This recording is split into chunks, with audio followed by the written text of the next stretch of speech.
আসসালামু আলাইকুম। আশা করি সবাই ভালো আছেন। রমজান স্পেশাল আজ ২টি ডেজার্ট আইটেম শেয়ার করব। সাবুদানা নুডলস আর কিছু ফ্রুটস দিয়ে আজকে একটি ডেজার্ট আইটেম শেয়ার করব। চলেন তাহলে চলে যাওয়া যাক মূল রেসিপিতে। আজকের ডেজার্টটি তৈরি করার জন্য এখানে আমি ১ প্যাকেট নুডলস সিদ্ধ করে নিয়েছি। সিদ্ধ করে পানি ঝরিয়ে নিয়েছিলাম। তারপর সাবুদানাও সিদ্ধ করে পানি ঝরিয়ে নিয়েছি।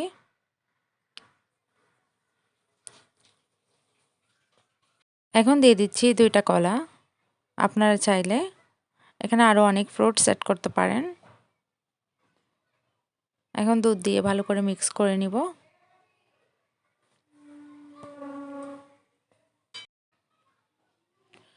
আপনার ঘরে থাকা সামান্য উপকরণ দিয়েই এই ডেজার্টটি তৈরি করতে পারবেন।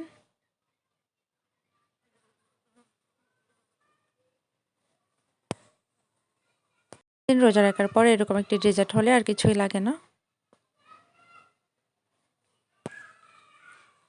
১.৫ কাপ পানি, আগার আগার পাউডার আর ফুড কালার দিয়ে আমি একটা জেল তৈরি করে নিয়েছি। এখন জেল কেটে নিচ্ছি।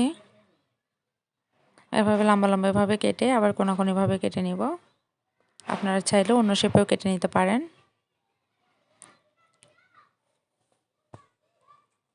আগার আগার পাউডার দিয়ে জেল তৈরি করলে ফ্রিজ রাখতে হবে না, এমনিতেই জমে যাবে।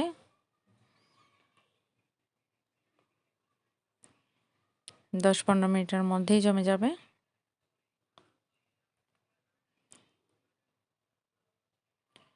এখন জেলগুলো মিক্স করে নিব।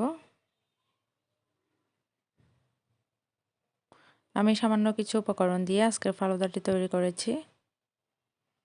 আপনারা চাইলে এখানে আরও বিভিন্ন ধরনের ফ্রুটস অ্যাড করতে পারেন।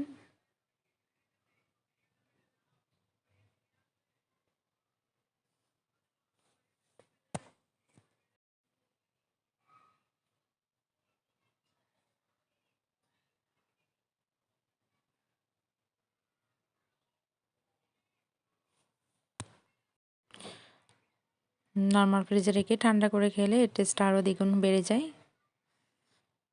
আশা করছি আমার আজকের এই ডেজার্টটি আপনাদের কাছে ভালো লাগবে।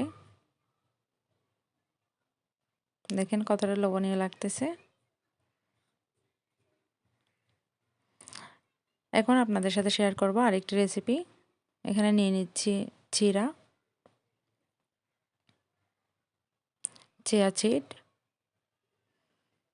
সিড আগের দিন রাতে ভিজে রেখেছিলাম। দিয়ে দিচ্ছি ২টা কলা।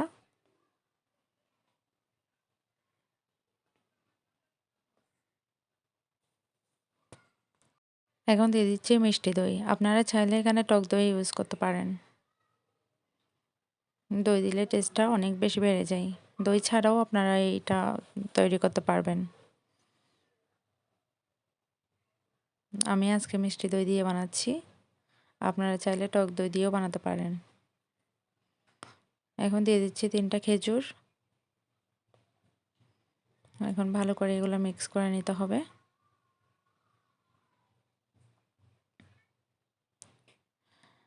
এখন দিয়ে দিচ্ছি দুধ। দুধ জাল দিয়ে আমি ঘন করে রেখেছিলাম।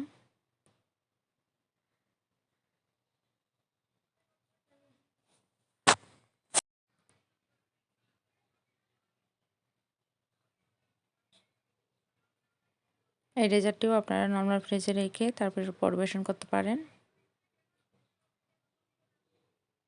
এখন দিয়ে দিচ্ছি পরিমাণ মতো লবণ, ২ টেবিল চামচ পরিমাণ চিনি। চিনিটা আপনারা যতটুকু মিষ্টি খান তার উপর ডিপেন্ড করে দিবেন।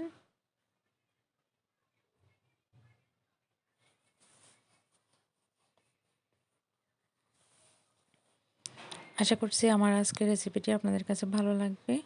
ভালো লাগলে অবশ্যই আমার চ্যানেলটি সাবস্ক্রাইব করে দিবেন। ধন্যবাদ সবাইকে।